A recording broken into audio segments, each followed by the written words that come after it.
attaching a post mount to a deck, the first thing you're going to want to do is install the blocking in between your joist opening. Here we have 3 layers of treated 2x10s nailed together. We're going to fit those down between our joists and fasten that securely with either nails or construction screws on as many sides as we're able. From there, you go ahead and floor your deck with whatever flooring you choose. In this example, we have 1-inch composite decking. Next, you add your pergola post to the deck.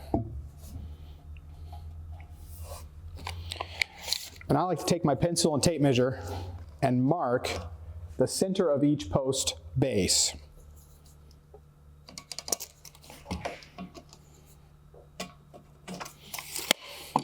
Then I use those center marks to make sure that the edge of my column trim ring does not overhang the edge of the deck.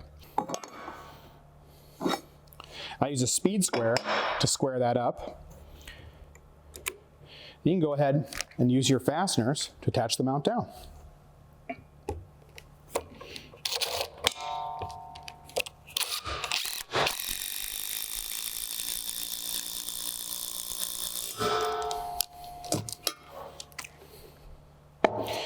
You can go around your whole post at this point, put all 4 of your screws in.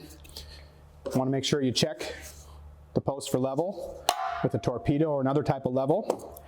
And if you need to, use composite shims to plumb it up.